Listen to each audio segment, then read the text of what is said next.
I'm pressing the go live button now. All right. All right. See if we can do it the first It says time. live. I see a live symbol on my thing. We should be live. We Could should be someone put live. a hi in the chat if we're live? Yep, there we go. We're good. Hi. Introduce us. Go, Kaz. So welcome back, everyone, to another Tuesday Talks. And this month, we're joined by our very first male guest, Mr. Mark Hodges from Hi, the everybody. Old Scrolls YouTube channel. Mark's channel aims to uncover relationships between languages and our destiny on this. You put planet, Mark, but I have to say realm because I don't know what we're on. Yeah, that's a good realm is a good term. I'm still Where trying are to we? pin down my experiences from my near-death experience. I'm still trying to process all that. That was a decade ago. In the middle of discovering all these new things that we've been discovering lately, which we haven't talked about yet. You guys don't even know what I'm going to say. But We welcome, have no Mark. idea. It's such a pleasure. It is. We're glad to have you. Well, I'm happy to be here. I've been looking forward to this for it's been about a month since we played this, or a month and a half, right? Yeah. Something about like a month, that. yeah. And even back then, so much has changed in my life since then. I don't even know where to start, but we're going to start somewhere, in a minute here. Just tell us what your latest kind of direction, where you're headed at the moment. Okay. So outside of YouTube, and I'm going to have a lot more content that's going to go up on YouTube, including the interview I just had with one of our very own members of our soul tribe, we call it now. But really everybody's in our soul tribe, but only a couple thousand know about it so far. At least they've signed up for it. But everybody's in our soul tribe. We are all connected in amazing ways, as you know. I know you guys know that concept. We're all connected with what I now call electric honey. What is electric honey? I need to hear more about that. Electric honey is what binds us all together. It tethers us all. Every cell in our body, every atom, everything. Okay, so I don't know if you guys have ever heard of a man. He's a physicist. His name is Nassim Haramein. Have you guys ever heard of him? Nope. No. Okay, we'll have to put some links in your description of this video for him, because he's a self-taught physicist. He taught himself physics in a van down by the river, like on Saturday Night Live, right? So he taught himself physics, and he got an award for a paper he wrote. He didn't get the Peace Prize, which I think he deserves, but this Hadron Collider that they're trying to figure out what the God particle is at CERN. Yeah. Well, he's figured out he wrote a paper called the boson particle. And he and another a woman physicist, and I think she's from Belgium, if I'm not mistaken, or somewhere in that area. Those two put together a graph based on data, and it shows that the smallest thing that we know about, which is like a quark or something like that, has the same density as the whole universe. And they show it in a progression down a scale. So just imagine the tiniest cell in your body has the same density and mass of the whole universe. So his point is that instead of looking for the smallest particle, we should be studying the 99.99999% of everything they call the vacuum or dark matter, because that is the secret sauce, is what's in the dark matter. That's what I call electric honey. The dark matter, because that's where all the magic happens. I like that better. Yeah, it's I'm going to adopt your saying. Yeah, we're all electric. Our bodies are electric. Yeah. I always tell people nowadays that that movie, Hollywood knows about all the things we're going to discuss today. I can assure you, or some people in Hollywood know for sure, that make decisions on what people see. And they know this too, like Iron Man. Okay, Iron Man seems like it's a cartoon or something, but there's so much truth to that show. It's in reality that, you know, that thing that he has, Tony Stark has on his chest to power his suit. That is basically what our soul is that piece that fits in a suit. Our soul is electric. We're energy. Everything is energy, vibration. Nikola Tesla and everybody said that, you know. Think of the universe in terms of vibration, frequency, and what's the third thing he said? He said frequency, vibration, and energy. Energy, yeah. So that's exactly it. So our bodies are just like a suit, like a astronaut would wear. That's what our body is. And what runs our body is our soul. And that's what makes everything. It provides the electricity. Then you got to say, where does that electricity come from? Well, it comes from our sun. Our sun is like a transformer or a relay station that relays. All the stars relay all this. You can think of all the stars. We look up in the sky and see all the stars. You can picture just imagine tethers or just lines connecting all of them, and they're all relaying energy. It's a grid. It's a giant grid that we're in the middle of. Yeah, for sure. And that's where we get the energy that powers. And I'm still on the investigative phase, but alternating current has everything to do with that energy. And we're using it for one application to power things in our house and things, but scientists to this day don't even understand how alternating current works. They just know how to kind of use it. If only people knew that how alternating current works, they would be mad because they're paying for something that never goes away. It's interesting that you say that, because I had a session where the guides talked about eventually we will all be so powerful that we will be the electricity that runs everything. Like we won't need the electricity that we have now, but we'll be the power. We'll be the ones powering everything. I thought that was pretty cool. That's how it should be, right? Yeah. I think this is all about bringing the power back to us and stop giving it away. That's why we're coming together, because we've forgotten all these things. And that's the whole purpose behind my YouTube channel, is to have one central place where people can go in the future, because we're going to die. It's inevitable. Our bodies are going to die, but our soul will still be here. But eternal. I envision a place where people can go in the future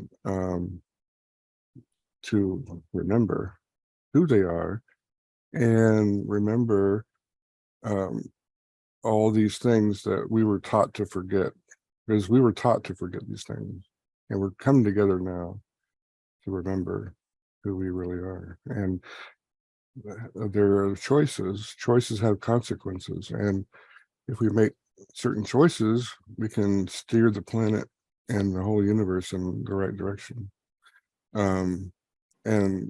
There's just like everything in life, there's in the universe and creation, there's a positive and negative. There has to be. It's a balance. So we have to have negativity in our life for a certain reason, but the goal is to find the balance between the two. And that's the whole battle or game, if you will, that we're playing in this illusion here. Is we're playing. Who's going to tip the balance in their favor, the negative side or the positive side? It's just a very sensitive battle. That to me, it's like a game that we play. Yeah, I'm done with the negative side. So over it. Yeah, the negative side is not. You have to embrace the negative side. No, you have to embrace it. You have to embrace it. And what I mean by that is integrate it. Yeah, you have to turn the negative energy. See, energy can never die. It always has to live. Energy is energy. It can be negative energy or positive energy. You can turn the negative energy into positive energy. So, and I feel like that's what we're doing, right? Just getting Yeah, brighter and and this brighter. this goes to the root of everything we're going to talk about today, like forgiveness, unconditional forgiveness and love, and sacrifice, and no fear. Fear is the No number one fear. enemy. Let's Fear talk is about the fear, because I know that's something you wanted to discuss today. So definitely. I want to bring those T-shirts back that say "No Fear." That company, Yeah. No Fear. Do it, Tony. You sell T-shirts on your website. I know. Yeah. I need to make one. No Come fear. on. Do it. I'll No buy fear. one. Exactly. We'll all wear Yeah. them on the next Tuesday Talks. Yeah. Yes. Yeah. Doing it. If I had to point to one thing that is where we went wrong, or what people don't see in their everyday life, is fear. We also need to get back to the little kid inside of us. Yes. The one that's not the there's always a negative side, remember. And I know when I was a kid I did stuff I'm not proud of, but we were all learning. And like, I thought it was fascinating to open up an anthill and put a grasshopper in, for example. And I didn't know that was, to me, that was bad. I ate a worm once. I poured salt on a snail and I cried for days. Oh, Right. and you know what else I used to do? Those little moths that sat in the grass. I used to take all the silver stuff off their wings because I thought it would make me fly. I would used rip Right. the things off of the lightning bugs. Right. Put So we them did all these little, we were just curious, right, as kids. Tony's That's what- keeping quiet. Terrible. What'd you do, Tony? Come I would on. always make the ants swim across puddles and basically drown them and then bring them back to life on the shore. Did you give them mouth to Right. mouth? Yeah. What did you do? They would just start. Little They would tiny just come back. compressions. They would come back to life. Yeah. So as kids, we were curious, if you remember. Yeah. We were curious about, I was fascinated with matches. When I first found out I could strike this match on the thing, I got a little out of control. I was a little fire starter for a hot minute there, but I I learned my lesson, like putting your hand on the stove, stuff like that. I have scars on these two fingers because I had an iron that fell on my fingers when I was 3, and I still have those scars from where that hot iron burned me. So I learned my lessons really early, on an early age. But that is the essence of our, when we were kids, is what we need to return to as adults. It doesn't mean to act childish or something like that. It just means we need to have that joy. We need Joy. to get really the magic of manifesting, and all these things we're going to talk about are that feeling in your heart, that feeling, that curiosity, that excitement. We need to get that back in our life, because when we become an adult, we get caught up in the rat race, working, money, bills, and all that's fear. What's going to happen if I don't pay my mortgage? What's going to happen if I don't pay my hospital bill? For some of us, we'll never be able to pay off our hospital bill. So the Which point seems there, crazy to me. now, yeah. So capitalism is awesome until you get sick. Yeah. And unless you're very wealthy, the 1% of the 1% of the world don't have to worry about any of that, but the rest of us do. So in our capitalist, I think there should be I think the best kind of society should be probably a hybrid of both the socialism like you have in UK, Karen, and what we have now here is capitalism, or a corporation type of. But the problem is neither one is perfect, and I think a hybrid of those two might be better, not perfect, but better. Where, but anyway, we don't want to get into politics. Yeah, we're going off. Yeah, let's avoid that. Boo. No. Yeah, you just whip me back in line when I get off track. Well, the thing is, I just want to say tangents. that the childhood, or the child in us, is just beaten out of us through trauma after trauma after trauma. And part of the work that we do is to bring that back. Yeah. That's really important. Yeah. So just to let little people know my background a little bit before we get into things. I graduated high school in 1988, and I went right into the Air Force. I had a very awesome career. I worked for a national security agency, basically, even though I was in the Air Force. And that's under the Defense Intelligence Agency, which is run by the Army. And they have field stations all over the world that we go to once we graduate. In the Army, they call it AIT, we call it tech school. So I went to U.S. Army Intelligence School up in Boston. That's where it was at the time. And now that same school is down in Fort Huachuca, Arizona. But from there, I did the whole Pacific Rim. I was in what's called signals intelligence.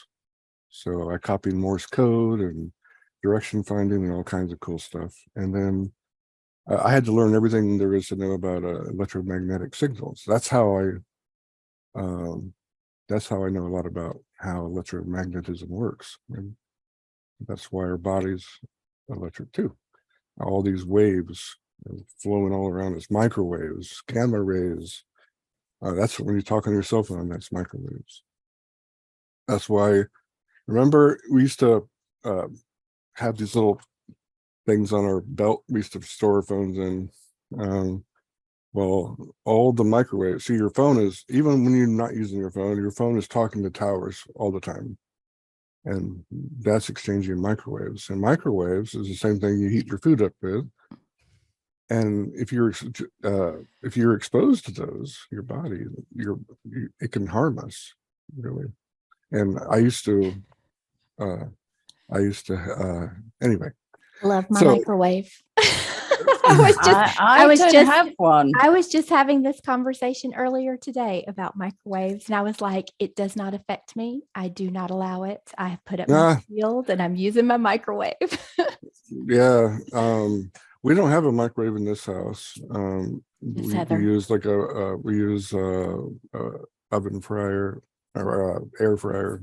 And we have a toaster oven, things like that. And I've always had a microwave my whole life until I came here to live with JFro. But so that after that, I got into it. I got out of the military after 10 years, 4 tours of duty. And then I taught myself computer programming in the military. And then when I got out, that's what I did.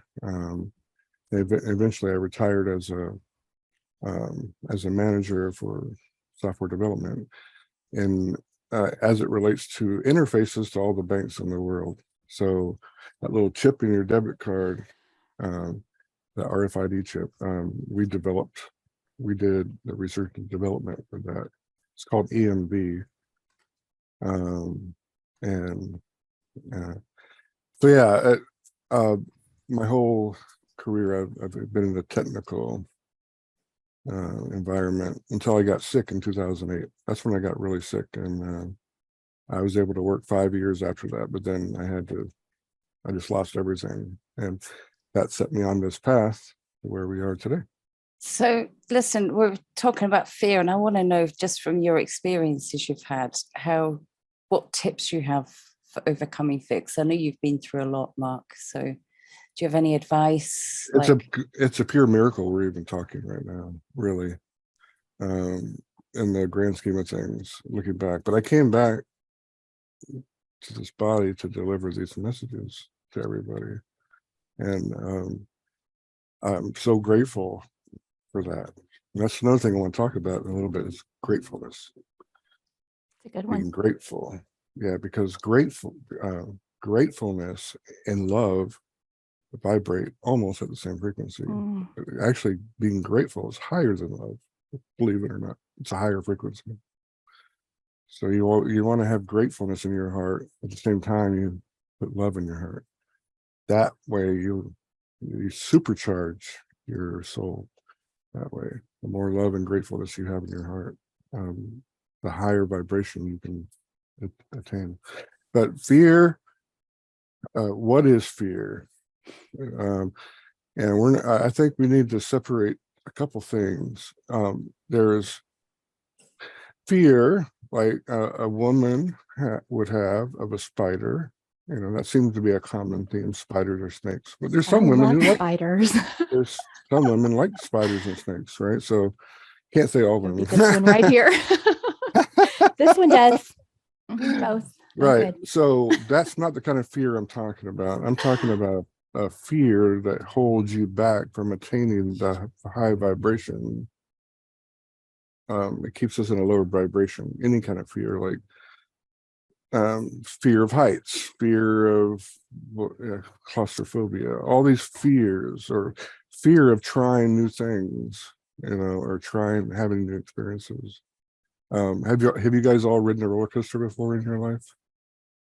No. Ridden a what? What? You did with me in the dream in that Jeep or that. Oh, that was Kaz's dream.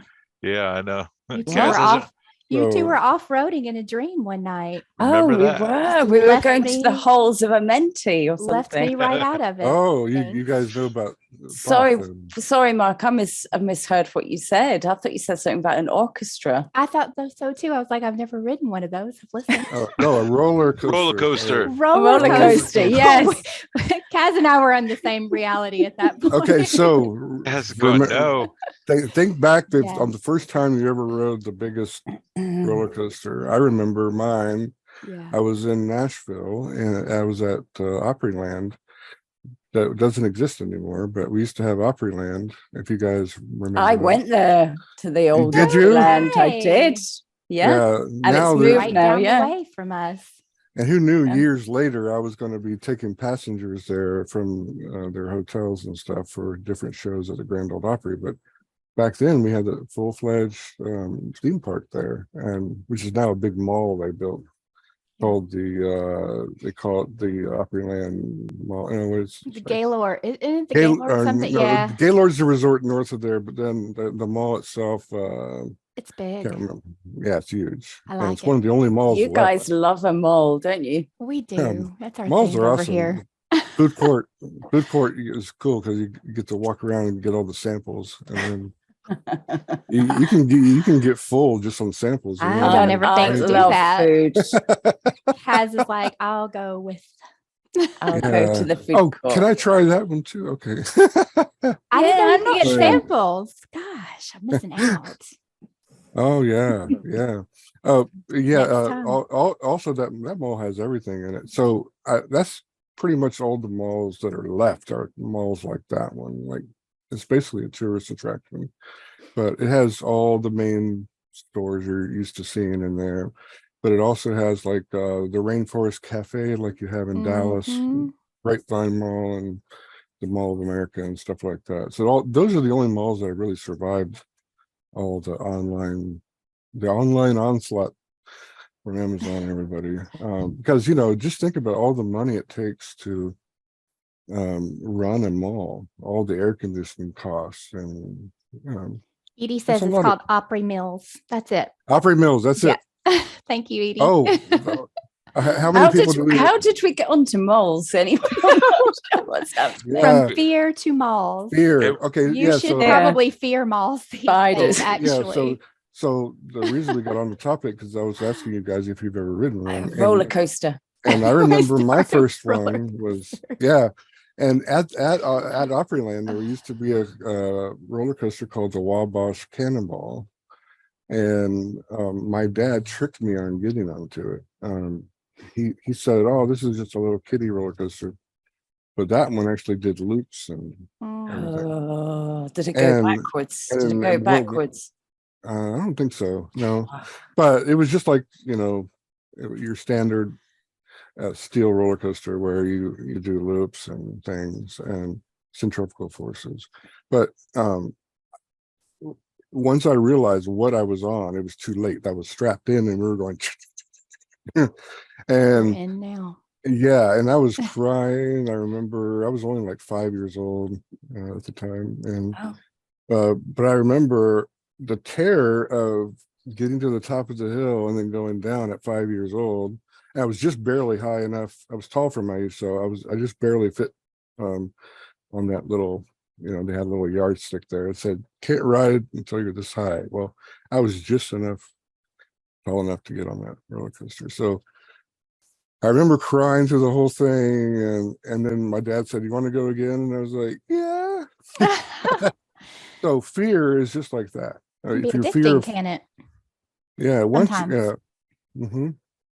Once you figure out what fear is, then you can attack it. And so if you're afraid of heights, you need to strap on a parachute and jump out of a plane. No, Yes. that's where Heather goes. I want to do that. or Really? the equivalent.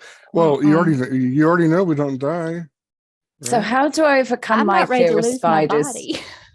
I do have a fear of I can spiders. do So that. how? I'm going to give you the TikTok channels that did it for me. They make spiders look adorable. And once you see how sweet and cute they are, they're your best friends. Uh-huh. Not all spiders. I wouldn't like No, pick up yeah, you like don't a want to. big, massive, leggy thing, but the cute Oh no, little furry those are ones. those are the harmless ones, the big fuzzy ones. No, Those I are like tarantulas, those. and the name Not the big ones, tarantula. small. It has been our Hollywood again knows about all these things like spiders and rabid dogs and whatever you I'll name send it. you some videos, Kaz. The I'll fog, turn the you. fog. Now I'll fog turn is you. negative. I'll right? fix you. You're going to have Yeah. pet spiders before this is So over. yeah, that doesn't mean don't go out and get a pet black widow. No, I'm not going to. Chances of finding those guys is kind of rare anyway. You'd have to actually get under some like an old pile of wood or something. Okay. we fought those before in another life, Kaz. That's why This you're is scared. it. I mean, Oh I my just, God, wasn't that a session? It was a session. Yeah. you know, You like can- the you can War let of it the go. World movie where it's just these huge, big, long-legged. That's what I think of when I see a spider. I've had clients on planets with big giant spiders that were bigger than them. I think Mars, wasn't it Mars that has Mars. those? Mm. Yeah. Oh no, you're thinking of the movie Starship Troopers. No, You remember I'm that thinking of movie? a session It is a session. where somebody went to the planet and there were giant spiders and they had to hide out in the caves because these spiders and things would come out and try to eat them. I mean, I there was are like, spider no. beings. Yeah, Yeah. there was a movie like the whole Chronicles of Riddick series. It started off the first one. It was like that, and then of course we had before that you had Alien with Sigourney Weaver. Yeah, horrific. Those were kind of ugly looking things, and then Predator. See, that's okay. So all the spiders that people are afraid of are the easiest ones to hold, like Big Daddy Longlegs, like War of the Worlds one, right? Yeah. Those Too are big. harmless, and spiders are good. They actually kill bugs, all the bugs that bug us all the time. Spiders are really good. We're still on spiders over here. Why? But why do we need to have any of these bugs and spiders and Do you snakes? think we'll have them in 5D? I've wondered about that. Like maybe the bugs, but like, can we just leave mosquitoes and ticks over here? Yeah, but once you see that Why do we everything need has those? a purpose, every plant has a purpose, by the way, too. What is the purpose of a tick or a mosquito? A mosquito. I've Well, wondered about mosquitoes. Suck Well, your I'm blood. I'm a Lyme disease survivor, so I know all about ticks. But yeah, but ticks didn't create Lyme disease; they just transmit it. And not just ticks, but mosquitoes can carry Lyme disease as well. But Lyme disease is a man-created disease, but that's a whole nother topic to get into at a later time. You guys ever want to learn more about how Lyme disease came about, then you need to study New Lyme, Connecticut.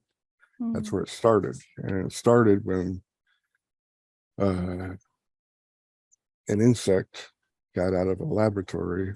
After World War II, we employed all the scientists that were still alive.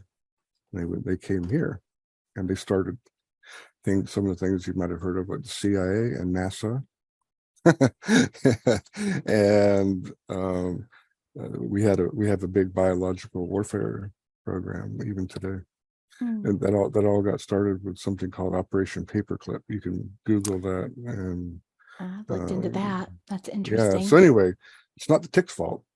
every insect and every bug has a role to play. It's like everything has a purpose. Everything was created for a purpose. I'm not convinced that a single person or entity created all these things. As a matter of fact, I think it's more of a different things in our world were created by beings, or if you will, or entities that were making like things like they look like. For instance, there are beings and that look like a spider, or look like a bird, or look like a lizard.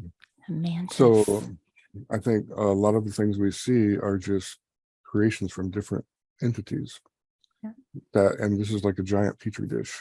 Well, I would like to have a talk with the beings who thought ticks and mosquitoes and fleas were a good idea.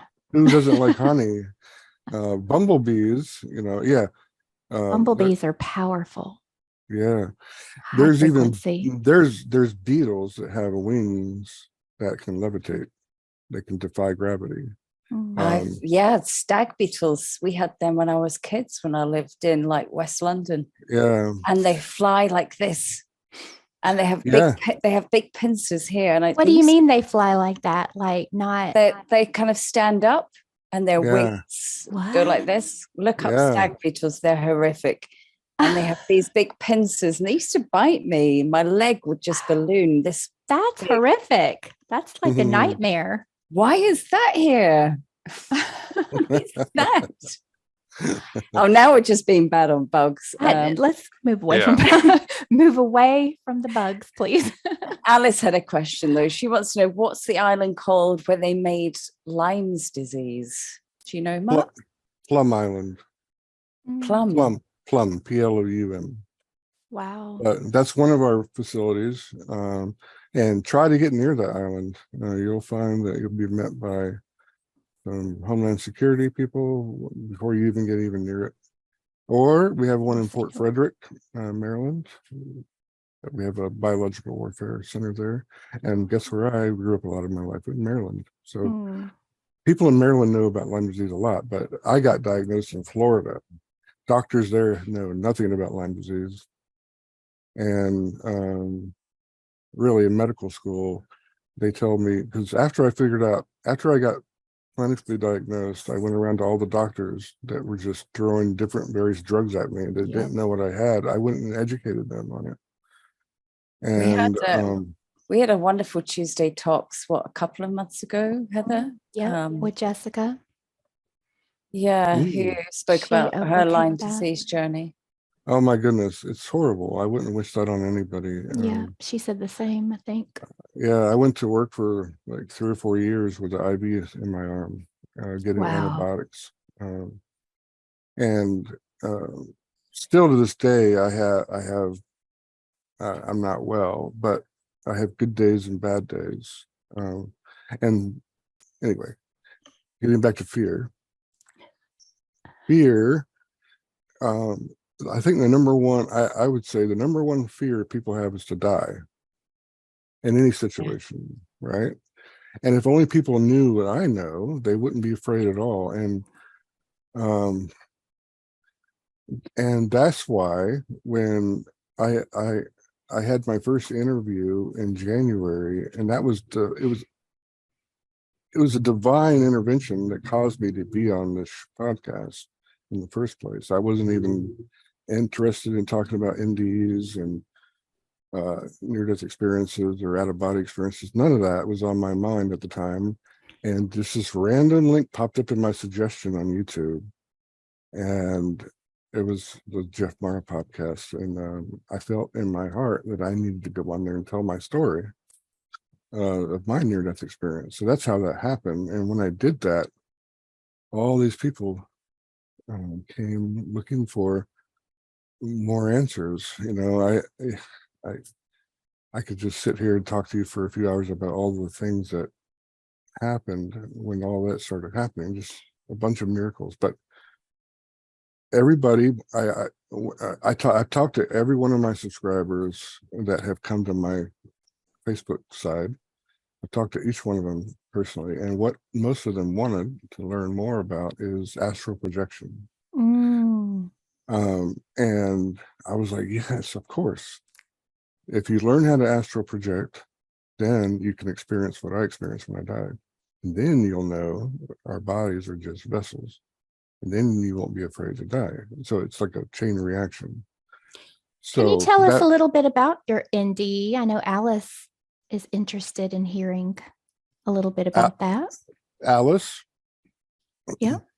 Well, there's a lot of, I have interviews all over YouTube now. You can go listen to them. Go to Jeff. I think we even touched on it with you, Karen, you and I.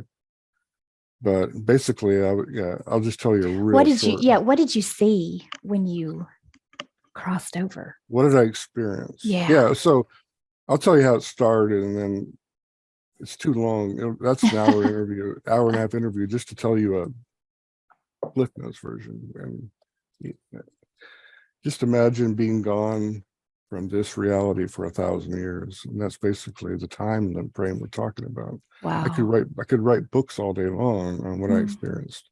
Amazing. But I chose to write a live book on my YouTube channel. I'm writing a live book. Yeah. So in time, you'll get to hear about all my experiences. But basically, my heart stopped, my breathing got affected during a surgery I was having, and I came out of my body. And then I got sucked into an electrical outlet in the operating room. It's like a tractor beam was pulling me in, and I went into, where you stick the 2 prongs in to the wall. I went through that, and I went down a long wormhole tunnel fast. I can tell you the speed of light seems fast to us, like 186,000. What is it? Is it meters a second, or no? Whatever it is, that's fast, right? But that is still not. You're talking about Sirius, the brightest star in the sky we can see. That is 8.3 light years from Earth. So it would take 8 years to get there if you were traveling at the speed of light. Now, that our galaxy, the Milky Way galaxy, is like I don't know how many thousands of light years across. So just to get out of our galaxy would take you a long time if you were traveling the speed of light. So there has to be another mechanism that's way faster than the speed of light, right? You might call that gravity. But yeah, there's faster ways to travel throughout the universe. And you're really not traveling. We're already everywhere else. We're all connected. So I know it's a hard concept to understand. But anyway, I went down this long wormhole, and when the wormhole stopped, I was looking in a mirror in a alternate version of San Diego, California. And I've never been to San Diego before in this life that I know about. But I have a strong connection to San Diego somehow. Even before this experience, I had a connection there. In that, I realized eventually after a few minutes that I was looking at myself in the mirror, but the body I was looking at was a 16-year-old boy. So I didn't recognize it. I thought I was just observing somebody else's life. And this same thing went on and on and on. I was able to experience all these other lives that we're living, at least I was, while this life is going on. And the whole time I was experiencing all these lives and all these other dimensions. You can think of dimensions. I'm still understanding them in this mind. When you come back, your mind processes information differently than when you're out of body. But just imagine, and also another concept you must understand is the past and future is all happening right now. No. Same that we're talking. And what I'm going to say next has already been said. We've proven that over and over the last few years in quantum physics, that there's always more than one possibility. But there's a set of possibilities that are definitely going to happen, and there's a set of possibilities that may or may not happen based on your choices, but all of it leads to the same finish line. But so 45 years ago, when I got bit by the first tick, that's still happening, that moment. Now, try to imagine that. So the big thing I want to tell is going to come in a minute, Karen, but a new epiphany of mine. But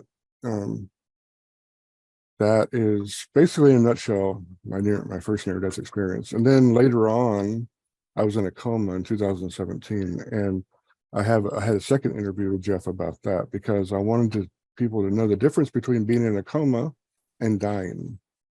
There's two different animals. But you can, for me, it was a near-death experience. At the time, it was happening because I woke up while I was in a comatose state. Wow. I woke up in the coma, and I didn't know I was going to be in a coma before that. So I guess if there was complications during my last two surgeries I had 13 surgeries altogether. So yeah, I'm telling you, it's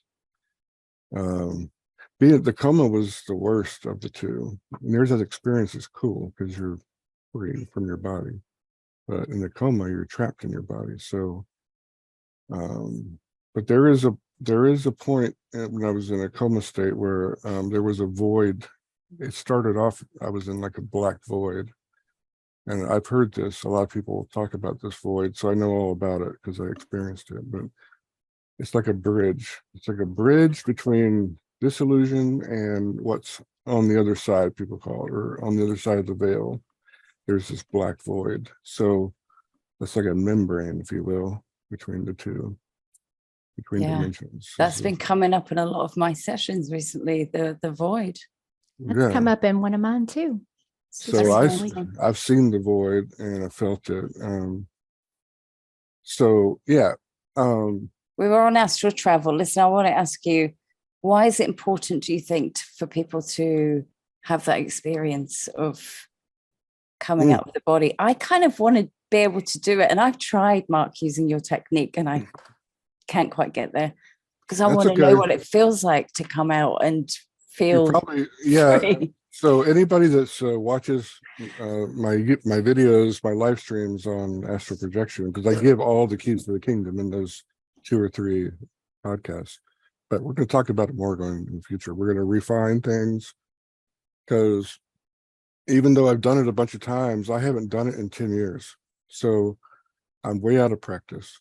It scared the mess out of me so I went through a little phase of trying to do it like a long time ago.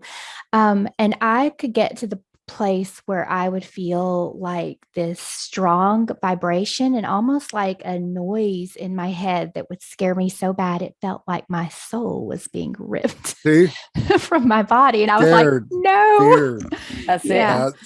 I didn't know enough, but I tried a few times, but I never got further than that. To have success with astral projection or any kind of meditation, because astral projection is just a form of meditation. And then I realized recently, just in the last few months, that I've always been able to project while awake. Imagine that. Wow. I figured out how it works. And you don't even have to get in that hypnagogic, did I say that right, Karen? Hypnagogic state. You don't have to be in that state to go interdimensional. You can do it. I do it at will somehow, especially when I'm real tired. I'll just fade in and out. I always thought, when growing up, I thought I was just going into dreamland or something. And people would ask me, what are you saying or something? And I would just say, oh, you won't understand or something. But then I realized when somebody cared, I guess, about it, they realized what I was doing, and they started to regress me while I had crossed over. That's something I want Karen to work with me on in the future too. More about that and see where I can give you more intel on that. But the reason it's fear is the number one reason you will not be able to astral project, because yeah, it's a problem. You're going to have a problem until you just get rid of fear. Yeah. And really, I'm going to tell you something, another secret. The Bible is a big manual on how to astral project. I'm telling you right now. Wow. I know Kaz is like, explain, please. Yeah, the Bible, all the ancient scriptures and everything. Thoth, you know about Thoth because the Emerald Tablets were written by this entity.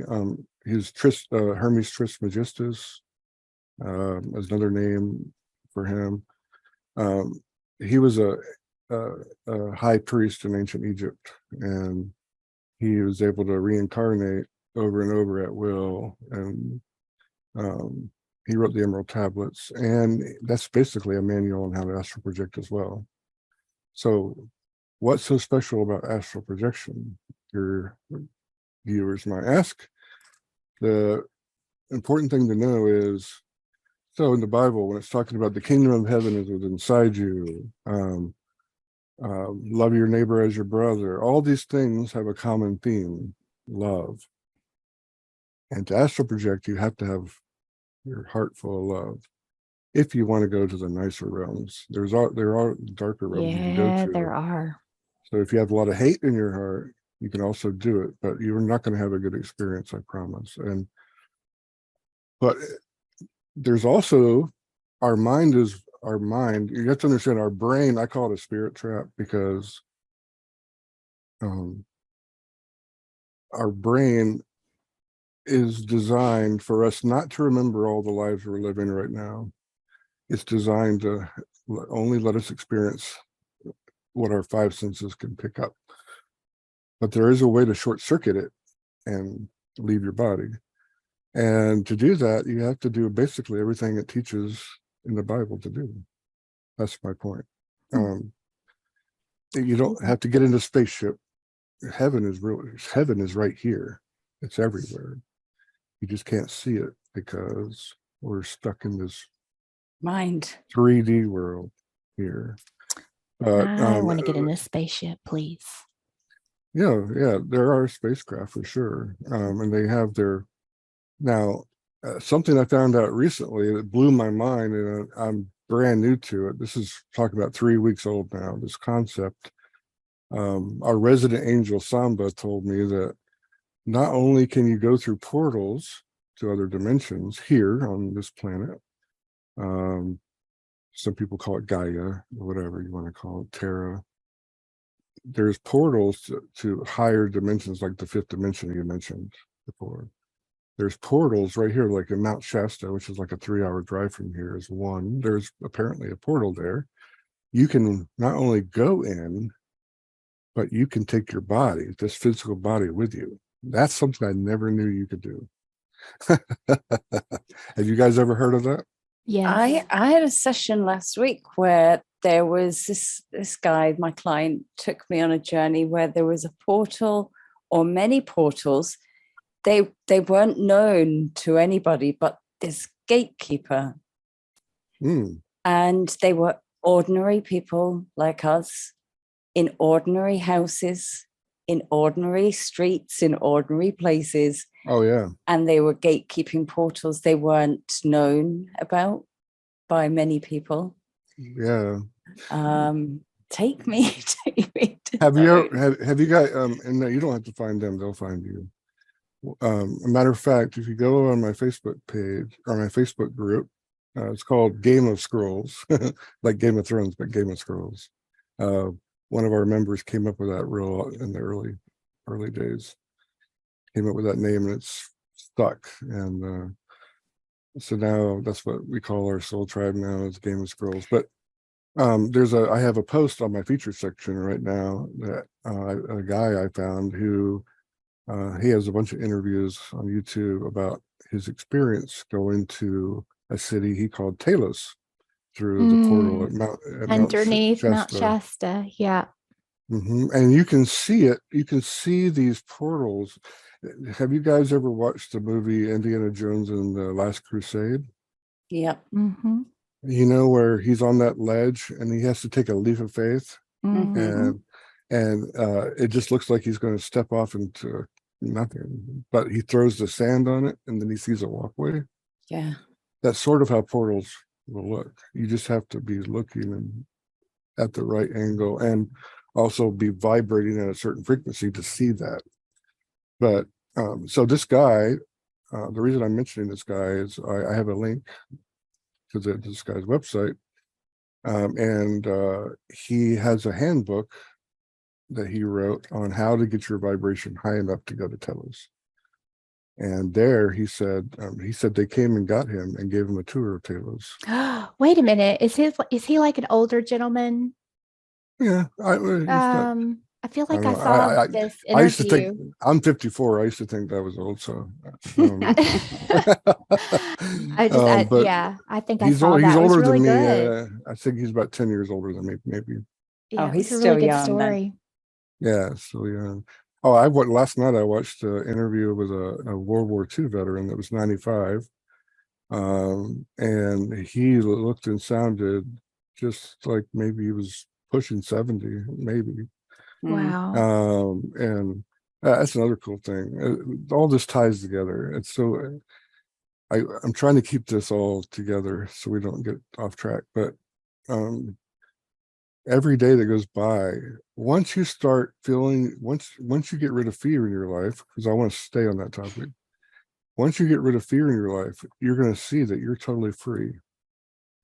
Totally free. Imagine that, having a feeling that you're so free. And once you complete that task, then doors start opening to you. You're going to start to get epiphanies. Yes. Of all the stuff that you've been unpurposely blocking from yourself. Yeah. Once you start remembering that we're all gods, and I know saying that sounds weird, but really, in the grand scheme of things, we're all God. Think about that. All of us make up what we call God or Source or Allah, whatever you want to put a name to it. We are that. We're all pieces of that. We're individual, but we're all together too at the same time. So I am Karen, I am Tony, and I am Heather, and you are Mark. We're all the same. And once you start thinking like that, I love that. once you start thinking like that, then so many things start to happen in your life in a good way. Oh, I agree. It's not the good deeds we do, it's how we make others feel. That's the most important thing. How you make somebody else feel, that is the most important thing. That's why in the Bible or whatever you want to reference, you want to pull up, it says love your neighbor as your brother. Well, some neighbors don't get along, so maybe that doesn't apply, but what it means is the golden rule: treat others as you would have them treat you. And that, once you get that concept down, and then so we're here to experience all these things, and then we could get into other topics if you want, if we have time. Mark, Mark, I've still got a list of things. I know. We could talk about walk-in lives. Oh, those are fun. We could talk about non-player characters, which have a different type of soul than we do. We're going to have you back on like 3 or 4 more times after this. Oh, don't put a limit on it. No. Yeah, we all have to come together right now. We have to share. Don't be afraid to speak up and meet us, talk with each other. Yeah, that's what I've been encouraging everybody to do the past 5 months. Is we all have a piece of this puzzle. We have to share with each other what we feel and what we know inside. We all have a unique piece of the puzzle because we're all together. We're all one. And we have to remember, and that's the way we remember, is collaborating. If you think about back through history, we've never had the internet. We could never collaborate across the earth.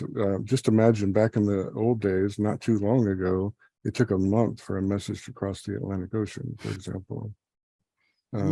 They had to get on a boat and they had to ship it across the Atlantic Ocean. And just imagine writing a letter, and it took a month to get there. Now we can just turn our computer or phone and send a message, and it instantly gets there. I know. I used to like getting a handwritten letter though. I miss it. Yeah. I remember. I'll write you a letter, Kaz. That would be nice. I'll write you a letter. It'll cost you like a fortune to post it. But I like that. Here's your $35 letter. Yeah. And because of all this new technology, it gets us out of the habit of actually writing things down. That's a good, that's part of a good manifestation practice, is to write down what you want.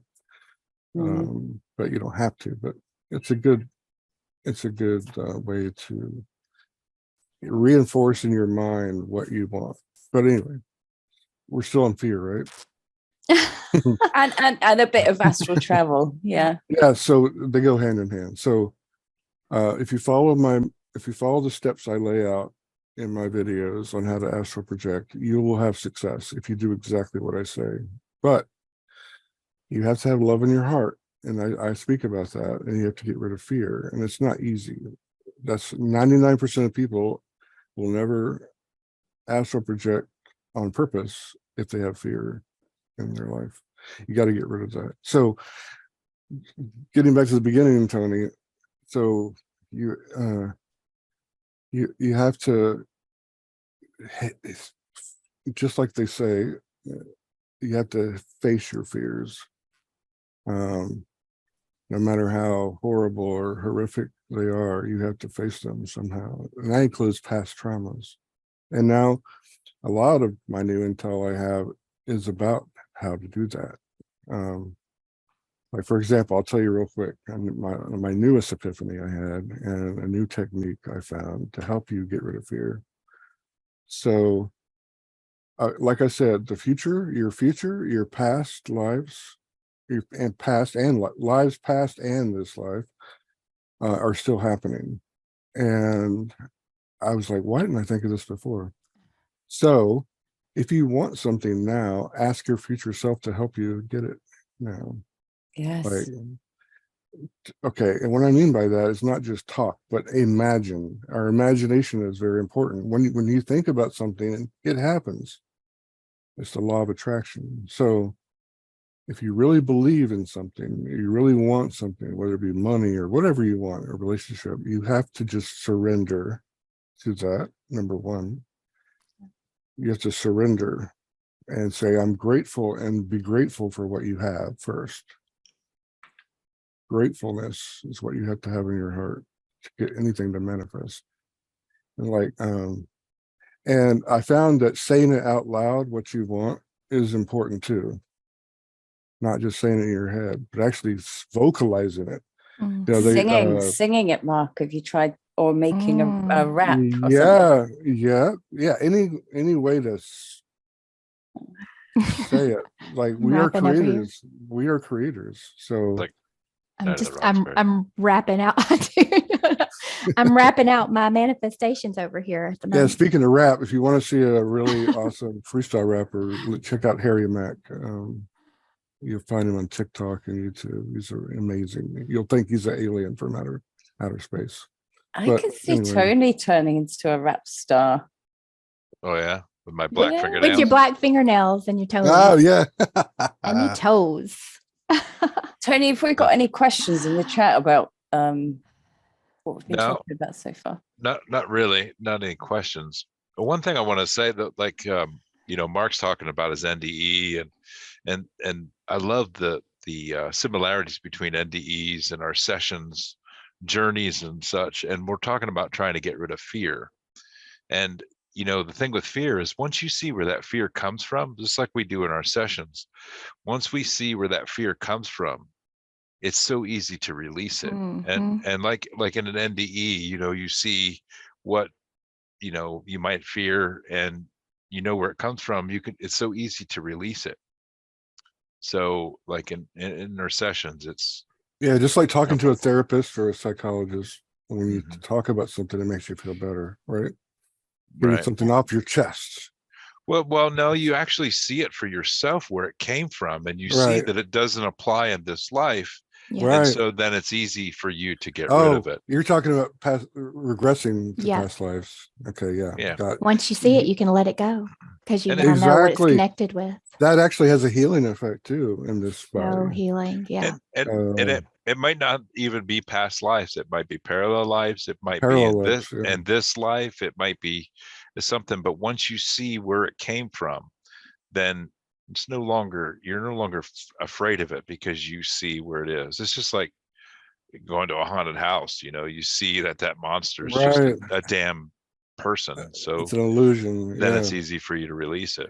Exactly. And Release. the number one thing, think about it. People are afraid to die. Like, okay, let's take a good example, a visual example everybody knows, or those of us that are our age especially knows 9/11. Remember the planes crashing into buildings. And I'm sure most of your viewers probably, like I did, because I didn't know all this information back then. I felt so sorry for the people that were on those planes. Da, da, da, da, da. Now I see it in a whole different light. Now I know, based on my experiences and based on physics, that before those planes even hit the World Trade Center, those souls and those bodies already came out. Yeah. Same if you're in a car wreck. It depends on the amount of, how should I say? Probability that you'll survive. Probability. Yeah, quantum physics works on probabilities. Okay, so if it's 100% knowable that you were going to not survive that accident at You're that just out of moment, there. Yeah. at that 0 point moment, you will come out of your body automatically. That came out in a session that I did a few months ago where we were talking about the big earthquake. Was it in Turkey? And the guide said all of those people that were in those collapses were taken out of their body before they experienced any pain. 100% true. So that came through in that one. Like they said, we would never let them suffer, knowing that was the experience they were going to go through. Right. Yeah, and that kind of dovetails into something else about astral projection. There's a lot of techniques. You can do the meditative technique, but there's also shortcuts you can get out of your body. If you're in a lucid dream and you know you're dreaming, which that's a whole nother process to go through to get good at that. You have to know you're in a dream. You're sort of in a dream within a dream within a dream. It's like Inception. But if you know you're dreaming and you're in a dream, all you have to do is fall backwards or jump off a cliff or a building in your dream, and you'll come right out of your body. Wow. And the difference between being out of body and a dream is significant. You will know you're in an astral projection experience when you're out of body, because you'll be just like we're talking now. You will have the same awareness. But, do you think then if you fall in a dream, because normally you wake yourself up, right? Is that to stop yourself coming out your body, do you think? Yeah, I think that is a built-in safety valve. Oh. Yeah, that makes a lot of sense. Our brain, your brain will trick you into keeping you here. It's that complex. Like when you're getting close to coming out of your body, if you're meditating, you're going to see things that cross your vision, that faces you've never seen before, and all these distractions. Your brain will distract you from doing it. It will superimpose scary things to you. Whatever your fears are, they will come to life when you're trying to astral project. And that's when you have to say this is all an illusion. You can't die. Once you realize you're immortal, then you're not scared anymore. And no matter what comes up in your field of vision or whatever, you'll hear door, you'll swear somebody's knocking on your front door. I hear gunshots. It's one of my, I also hear what people call chakras. I can hear them release inside me. It's really loud. Wow. When it happens. It's like the brakes on a city bus or a big rig. I hear that. Yeah. You spoke about that before, Mark. The chakras just holding your soul into the body, and then they're electromagnets, biological electromagnets in my book. That's what holds our soul to our body. That's what, and it's very but attractions is so tight. That's why to release those, you have to get into a meditative state to relax them. And we do it every night. We just don't remember it.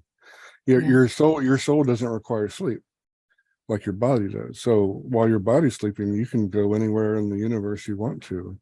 Just imagine. Oh, and we do. I hear that more We than do. anything, that We do. so many people wake up so tired and sleepy, and it's because they're so busy. They're busier. One session they were like, this life that you're in, this earth life, is almost like your vacation life. When you're sleeping, that's when you're doing the real work. I was like, like I'm doing the real work now. See, I've said this before. I think when I'm asleep, my dreams are like a video that I put on for my mind to be occupied. It's keeping you busy while my soul is off doing something else. That's how it feels to me. Yeah. Just pop the dream tape in to keep her mind busy, and then I'm off. Yeah. Just Kaz is just putting the kid in front of the TV while she That's steps what out it there. is, isn't it? So cool. Putting some TV show on for the kids and then sneaking out the door. Yeah. I just wish that TV show was something that we could understand, because my dreams are so weird. They're so weird. They just don't make any sense. Yeah, there's several types of dreams. One is the symbolic dream, what you call weird, where you're working out things with other people, problems in real life, in this life. Yeah. But there's also the other type of dream, are the vivid dreams, where you're getting glimpses of other lives you're living right now at the same time. Yeah. Yeah. And I think the confusion part of it, Heather, though, is our mind is trying to fill in the gaps of what it doesn't understand. Yeah, I think you're right. But sometimes they're just confusing. So strange. Yeah. It's like, what was that about? So the next question people might have is, why are we prohibited from, why do we have to go through so much work and stuff to astral project? Or why does the Bible teach us how to do this? It's simple. It's a game, really, if you think about it. How to escape, like an escape room. We're in an escape room, basically, in this life. And how you escape is the game. The end goal is to escape. Yes, that's how I feel. We got to get to the red button. That was in a session. How do we escape, Mark? Where's the red button? I'm trying. That's the thing. Someone find the button, please. That's what we're trying to figure out, a shortcut to the red button. Exactly. But you can't hit the red button until you learn all these things, like unconditional love, unconditional forgiveness. Button. It doesn't seem like it, but I want to be in I call it the graduating class. So I want to be in the next class that hits the button. So you can call it ascended masters, or what you want to call it. I don't think you really have to go that deep into it, really, to win the game, so to speak. But I want to tell people that's what I mean by being a little kid. Start to feel that little kid inside you, that imagination part of you, the curious part of you. And, keep a balance between your life, your family, and everything, but also. And that's another frustrating thing people have is, I can't talk about this with my own brother and sisters. They're stuck in this dogma, this religion we were brought up in, and they think all this is from the devil. My dad the same way. But when my dad died, he came and let me know that he understood now everything. For about 3 weeks, he was with me. I know that sounds weird, but it was true. It happened. I knew he died an hour before I got a phone call saying he died, because he visited me at my work and I was the only person there.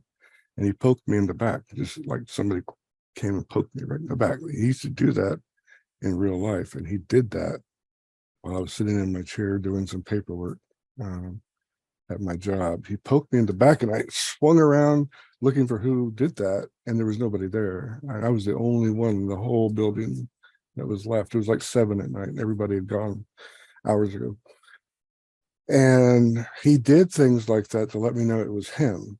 And he, because the last conversation we had was actually an argument about my near-death experience. He was trying to tell me it was all from the devil. And I'm like, well, no, that's not right. Because I told him, I said, this is all about love and forgiveness and everything. And I said, if that's from the devil, then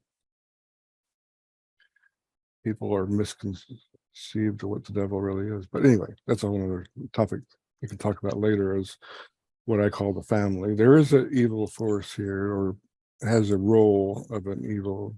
Evil doesn't really exist outside of this construct, really. It's a part of the game, part of the escape room experience. And I think that's why we come here. It's because we come here to experience things we can't experience in spiritual form. Not just here on earth, but everywhere else. I just don't think I chose to come here. As you did, you signed up. We all chose, as far as everything You jumped in. You said, I can do it. No, I did not choose. You said, I'm going for the food. I'm going for the snacks. Just imagine, I experienced a infinite amount of lives I was living while I'm in this life talking to you. I'm living an infinite amount of lives in other galaxies and other places and other dimensions. And then there's sub-dimensions I call sandbox lives. But our attention is kind of focused on this one, isn't it? This escape room thing. Yeah, but there's cheat codes. Like astral projection is like a cheat code. Kind of like.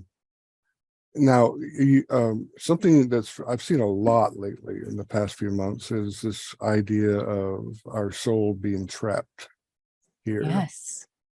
I think that's true. However, it's like, I am trapped. People think it's the bad people that are trapped, or the evil forces that are trapping us here. No, we designed that. We, as creator gods, created. But even if we did, something has gone wrong, is what it feels to me. Something has gone wrong in the game. Could be. I don't believe we invented a game with so much suffering. This is what gets me. I don't get why we would do that.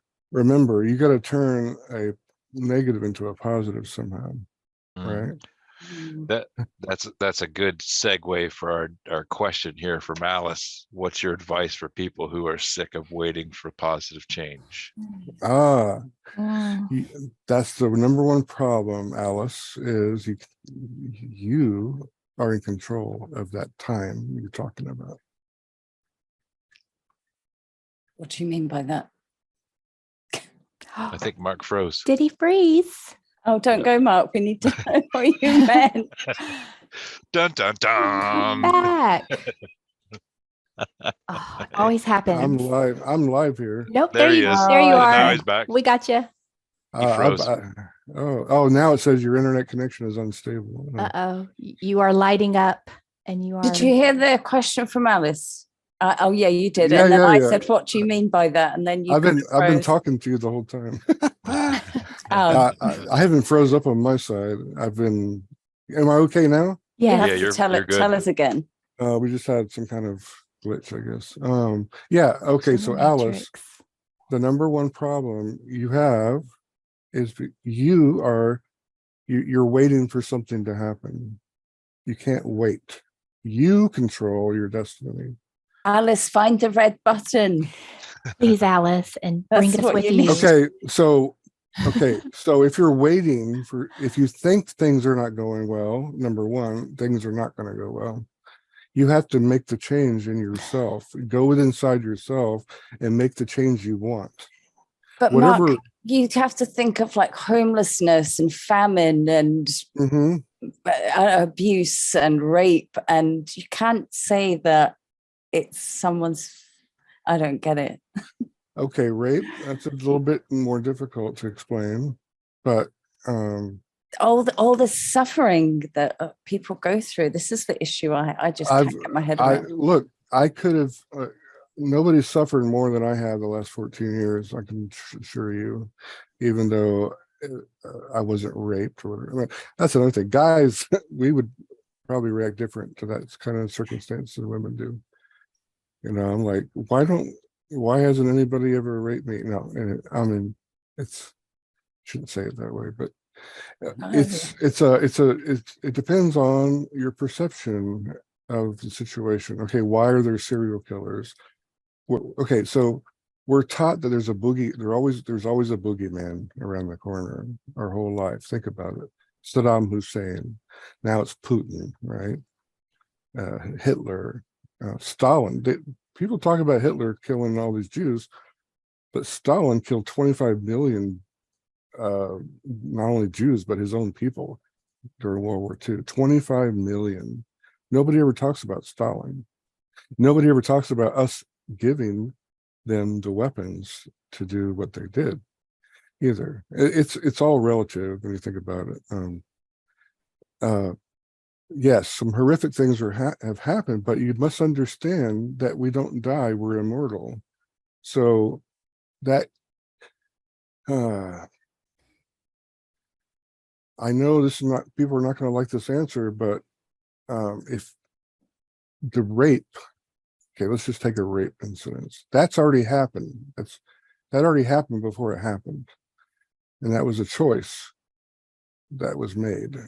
I'm not saying they chose to be raped, but chances are good they did, to have that experience. Because, okay, I know it's hard to comprehend this, but to learn the lessons that we are meant to learn, whatever those are, you have to be put in situations that can make you have those emotions to make the changes necessary to hit the red button. Does that make sense? I can see that, because I have had sessions where we've asked about really difficult, horrific experiences, and when the guides bring it through, they bring it through in a way that is, sometimes it's an experience that they needed, just like you're saying, even though the human mind can't even understand why would we ever choose to go through that. But at a soul level, there's a higher reason that you need to experience it for soul growth and expansion. It just does not make sense to the human mind because we're feeling the emotions of the suffering. But I agree with Kaz. It's hard to wrap your head around some of the. I just think there's something wrong in the game. I think. I think there's something wrong. I agree with that. Yeah, for sure. Yeah, that could be. Can't rule that out. There's multiple perspectives, I think, but it's hard. Thoughts are electric, feelings are magnetic. What you put out, what you think about, what you feel, you attract that to you. Yeah, exactly. So thoughts are electric. So Alice, if you're thinking that you're waiting on something to happen, it's never going to happen. How does that apply to babies, and attracting things to them? Anyway, we're getting too babies. Okay, so let's change the subject. No, babies. I just have so many questions. Oh, I know. Look. I was told by autistic people and people that are way more spiritual, understanding than I am, very wise people, that the souls the walk-in souls for a baby, for example, when a baby dies at a very young age, for example, what is the purpose of that? If God is so, if God, why does God allow that to happen? That's a common question, right? You must understand the death of that baby is meant to teach a lesson. Okay, so usually older souls will walk in for those kind of volunteerships, if you will. So just think, you were a paramedic, right, Tony, at one point? So you can understand that maybe you as a paramedic needed to see that baby die, or somebody at the crash scene, that death of that baby help somebody to forget. Let's just say a car was hit by a drunk driver. So now you're mad at you have ill feelings toward the drunk driver. Well, you have to get away. You have to turn that negative into a positive. You have to forgive unconditionally in your heart, and that's hard to do, like with a mass shooting or whatever. We're told to hate the person that causes these things, when in reality we should be forgiving and loving that person. That doesn't mean becoming their best friend or anything like that, but you have to embrace every soul the same. That's the whole goal. And this is when I came back from my NDE, that I went around to talk to a bunch of clergymen about this question I had: is, if that's true, what I know is true now, why doesn't God love the devil, the opposite? Valid question, right? Some of the answers I got were, well, there is no going back for the devil. He's made a choice and it can never be undone. I don't subscribe to that at all. I think that's all part of this game, is just that's why I don't belong to any religion now, because I haven't found one that totally resonates with me. Number one, I think there's good and bad, and you also have to understand all religions are infiltrated by what I call the family, the negative, call them the devil, whatever you want to call it's like the mafia or something. They've infiltrated family. Yeah, the family. They some people. La familia. Yeah, like we need to talk about languages, Mark, before we end this session. Yeah, let's do, because that's something I haven't even started on my channel yet, and that's the main part of it. I've been on the Facebook side, and we've been doing healing and learning, helping people to understand exactly what we're talking about here. People want to know why their loved one died 2 years ago, and let me finish telling you what I was telling you, because that segues into that. So talk to your don't just talk to your past self or your future self. Go back, things that you always say, if I could do one thing over in my life, I would do this. Go back to those moments where you want to change, where you want to see what would happen if you had done things the way you know would affect the outcome now. And that will adjust your timelines, and everybody's timelines. It's affected by that moment. You can go back to that moment and just picture right before that moment, imagine yourself making the right decision. Okay. And then imagine yourself living after that decision. How would that affect your life now? It's a deep process, but that's a new thing I just figured out. You can do that. I've started to do that in my sessions with people, get them to figure out what the trauma was the very first time, and then go through their lifetime working on that, and then imagining their future. Yeah. We can do the same thing every day here. And once you do that, it opens up a whole new world to you. And that adjusts timelines, because I told you your thoughts are powerful and they create things. You can create alternate outcomes. And I don't know how powerful it is yet, because I've only been known about it for a few weeks, but I'm interested to see if things will just disappear. If in this life, if things will just totally, all of a sudden, all these little paradoxes start happening. I've already experienced that already. I just didn't know what was happening. Yeah, just some weird stuff has happened. But here too. Just imagine, and if you go back and make different decisions, how can that affect your future? I don't know yet. But all I know, it's a good thing, and it's possible.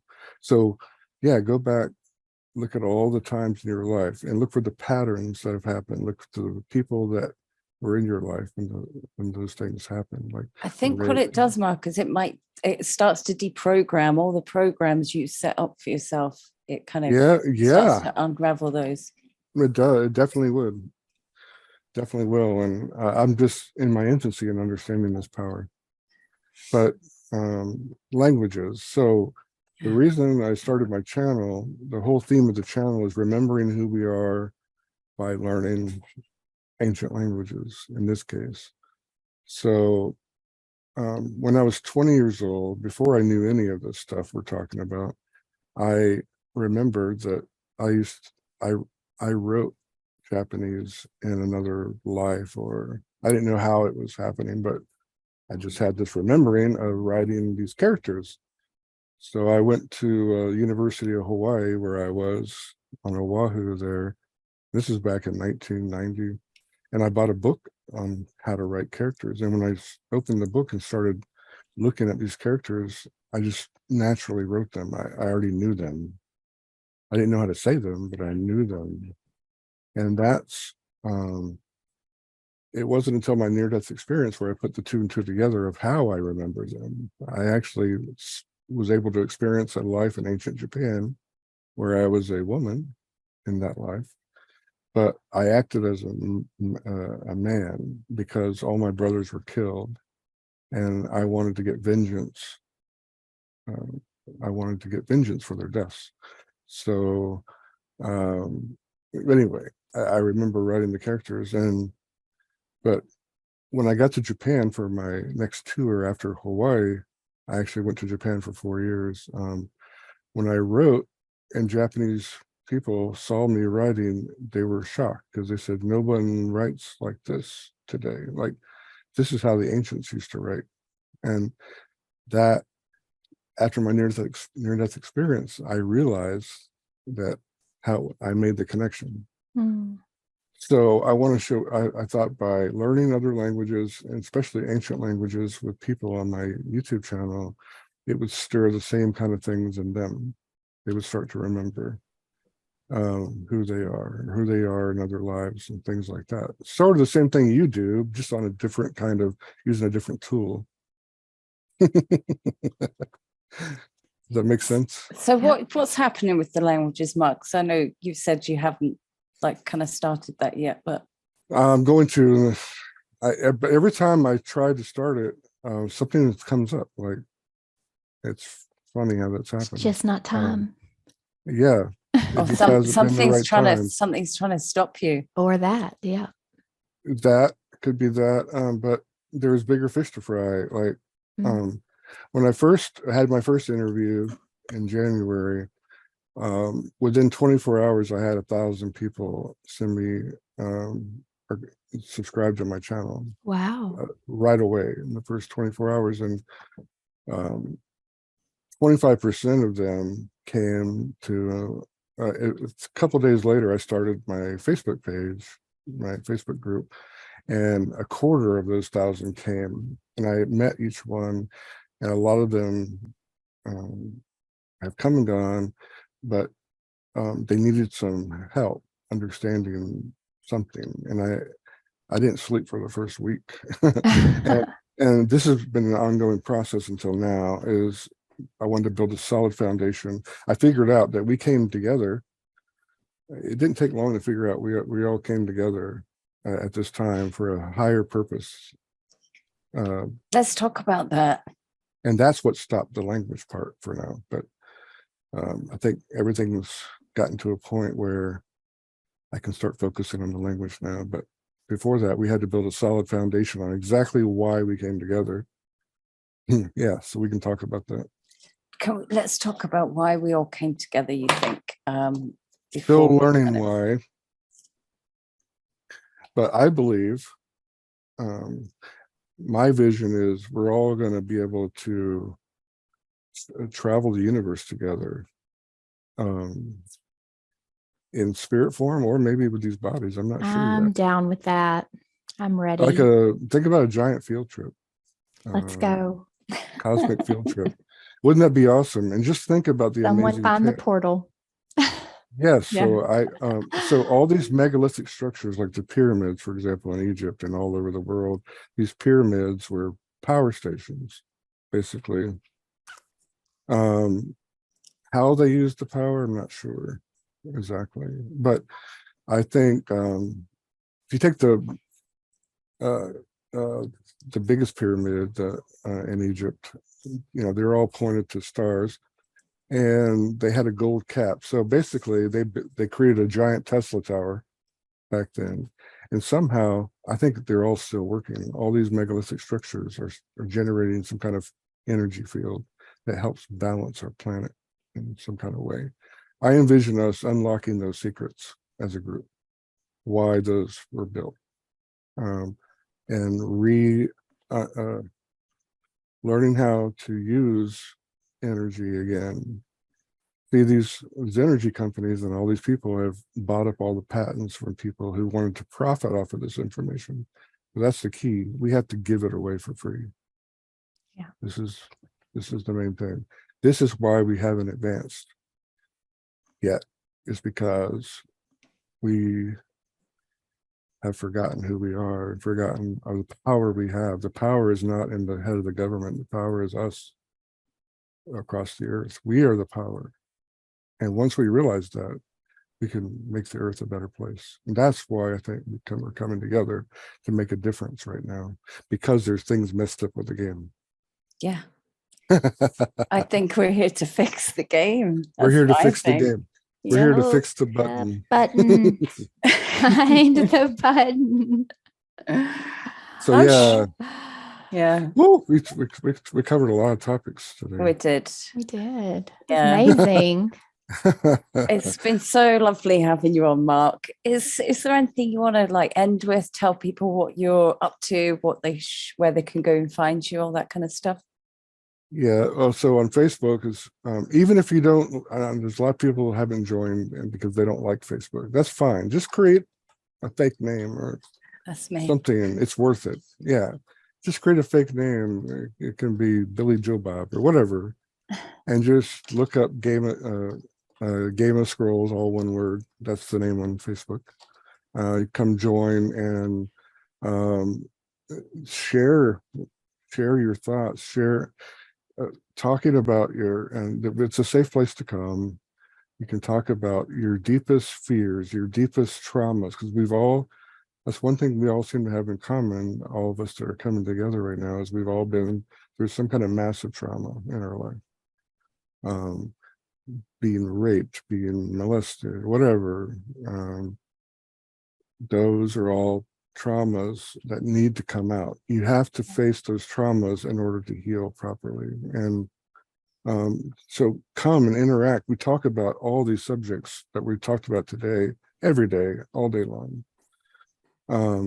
Also, YouTube channel you'll want to subscribe to, it's called Old Scrolls. You can look for Old Scrolls, type in Old Scrolls. And the way I came up with that name is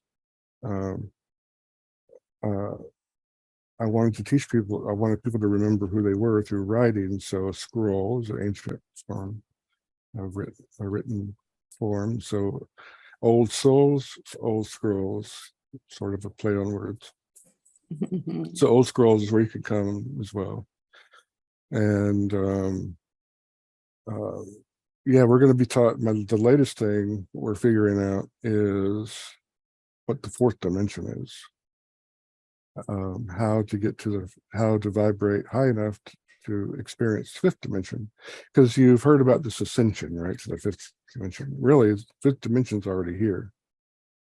So to get to the fifth dimension, to experience the fifth dimension, because we're already there, you have a version of you that's there for sure. So to bridge this 3D self and that fifth dimension self goes through the fourth dimension. And this is a dimension nobody ever talks about. So we're learning more about what the fourth dimension is and how to get your vibration less dense. That's the key. The less dense you are, the higher you can go. Yeah.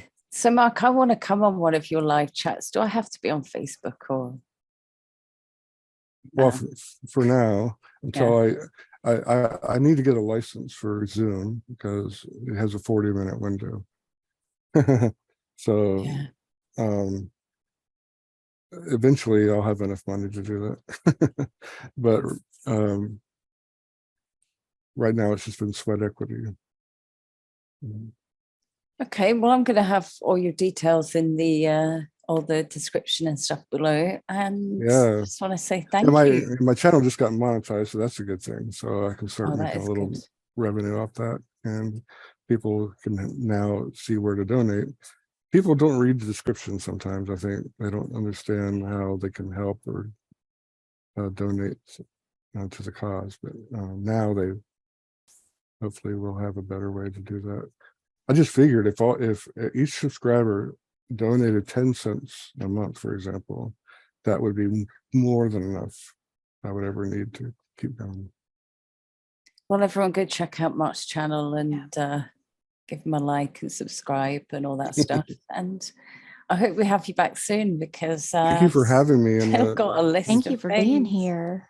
yeah, you can see that we could talk all day long. You can see how a podcast can go 7 hours easily. 7 hours. Yeah. Crazy. Yeah, and so all the podcasts we've had that are going to be local to Facebook, they're not all edited yet. And editing takes a long time, as you guys know. Mhm. So it's a lot of work. So eventually all those podcasts will be, you'll be able to go back and watch them later. But it's just a matter of me editing them and getting them out there. But I'm going to try to use the Facebook file space. I don't even know how much space they allot, but we're going to find out here shortly. All right, lovely. No. Thank you so much. Thank you to everyone watching. Sorry, Tony. Yeah, thanks for do you wanna- having me. Thank you, Well, Mark. So next month we're going to have Dr. Jerry Marzinski with us on the channel. And what day? I was just looking at the day. What is it? I think it was the 18th. We said. That Could be sounds making right that to up. me. Yeah, it's the 18th. Yep. Sounds right. So Yeah, and just so you all know. nice. Yeah. Well, thanks for having me again. I'm really honored to be here with you guys. And anytime you want to talk about any of this stuff and have a new perspective, just let me know and I'll come on here. I like Thanks, talking Mark. to you because I feel like I can just say anything and you're just like, yeah, that's not crazy. You know? Well, I'm just like you guys. I'm a seeker of knowledge and I'm just learning more and more every day. That's all we're doing. And it's exciting. We're living in exciting times right now. Very exciting. Right, I'm going to stop the live somehow. And Thanks, guys. we'll see you all Thanks, soon. everyone. Thanks, Love Mark. you all. Hey, guys. Love you all. Love you all. Bye, guys.